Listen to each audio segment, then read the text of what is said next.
Paul's second letter to the Corinthians. Even though it's called 2nd or 2 Corinthians in our Bibles, there are multiple clues within this letter that it's not the second thing he ever wrote to the church of ancient Corinth. Paul started this Jesus community in Corinth some time ago. On one of his missionary journeys, you can read the story in the book of Acts chapter 18. And after moving on, Paul got a report that things were not going well there.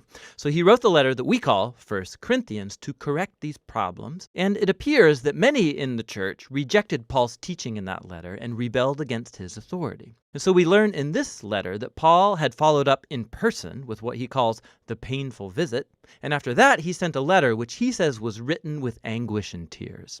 And so after all these measures, most, but not all of the Corinthians realized their arrogance and they apologized to Paul. They wanted to reconcile. And so Paul wrote this letter to assure them of his love and commitment. The letter's been designed with 3 main sections, each addressing a distinct topic. So Paul first finalizes his reconciliation with the Corinthians. Then in chapters 8 and 9, he addresses the topic of forgotten generosity. And in the final chapters, Paul challenges the remaining Corinthians who still reject him. Let's dive in and you'll see how it all works. So Paul opens up by thanking the God of all mercy and comfort, who brought peace and encouragement to him and the Corinthians during this time of division and dispute. He acknowledges that things have been tense since this painful visit, and he makes clear he's forgiven them. He wants an open and honest relationship. But why had they rejected Paul in the first place? Well, we discover later in this letter that the Corinthians had disregarded Paul as a leader. He was poor, he earned a meager living through manual labor, he was under constant persecution and suffering, he was often homeless, and to top it off, he wasn't a very impressive public speaker. And so once the Corinthians were exposed to other, more wealthy, impressive Christian leaders, they started to think less of Paul. They were actually ashamed of him. So Paul responds first by showing that their elevation of these leaders, simply because of their wealth and eloquence, is a betrayal of Jesus. It shows a totally distorted value system. True Christian leadership, Paul says, is not about status or self-promotion. Paul depicts himself and the other apostles as captive slaves to King Jesus, who's leading them on a procession of triumph. Paul's job isn't to be impressive, but rather to point people to the one who is Jesus. He then alludes to the recent demand of the Corinthians that he provide some letters of recommendation to prove his authority and credentials, and this is ridiculous to Paul. Their church wouldn't even exist if he hadn't started it, and so he says they are his proof of genuine leadership. They are his letter of recommendation. He cleverly quotes from the prophets Jeremiah and Ezekiel, saying that God's Spirit has written his letter of recommendation on their hearts as his new covenant people. The Corinthians shouldn't need any more proof than that. Now, the mention of the new covenant, it leads Paul into a long comparison between the old covenant between God and Israel that was mediated by Moses and the new covenant between God and the Corinthians mediated by Jesus and the Spirit. The old covenant made at Mount Sinai, it was truly glorious. It made Moses himself shine with God's glory, but that glory eventually faded. Not to mention the fact that the laws of that covenant were ineffective at truly transforming Israel. But the new covenant, by comparison, is even more glorious because the resurrected Jesus is the very glory of God and he lives on forever. And it's his Spirit that's now transforming people to become more faithful, just like Jesus himself. Now, this all sounds amazing. I mean, who doesn't want to share in God's own glory? But Paul goes on to show how the paradox of the cross turns upside down the Corinthians' ideas of glory and success. After all, Jesus' glorious exaltation as king took place through his suffering, execution, and death. On the cross, Jesus revealed God's salvation. He died for the sins of the world to reconcile people to God.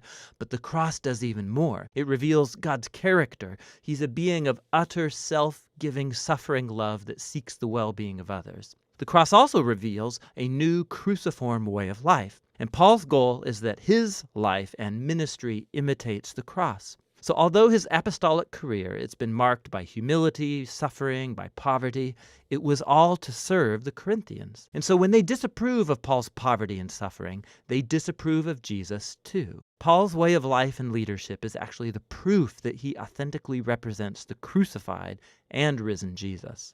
Paul really wants to reconcile with the Corinthians, but he won't let things lie until they've been transformed and embrace this upside-down paradox of the cross. After this passionate appeal, Paul moves on to address the topic of forgotten generosity. So the Jewish Christians back in Jerusalem, they had fallen into poverty due to a famine. And Paul was raising money among the new churches that he started, full of mostly non-Jews. They would all send a relief gift as a symbol of their unity in the Messiah, Jesus. And so many of his churches, they were thrilled to give. But the Corinthians, in the midst of all this conflict with Paul, hadn't saved up for the gift. And for Paul, this isn't just about money. It's another sign that the Corinthians have not been transformed by the gospel about Jesus, which at its heart is a story of generosity. Paul says, "You know the generous grace of our Lord Jesus the Messiah, that even though he was rich, for your sake he became poor, so that through his poverty you might become rich." He's telling the story of the gospel through financial metaphors. Jesus gave up his glorious honor, or wealth, and he lowered himself to die like a poor slave, so that other people who are impoverished through sin and death can be exalted and become wealthy through the riches of God's grace. To be a Christian is to let this story sink deep into your mind and heart, letting it transform you into someone who's more generous, more willing to share your life and resources to help others. In the final section of the letter, Paul focuses on the main source of his conflict with the Corinthians, that group of impressive leaders that he sarcastically calls super apostles.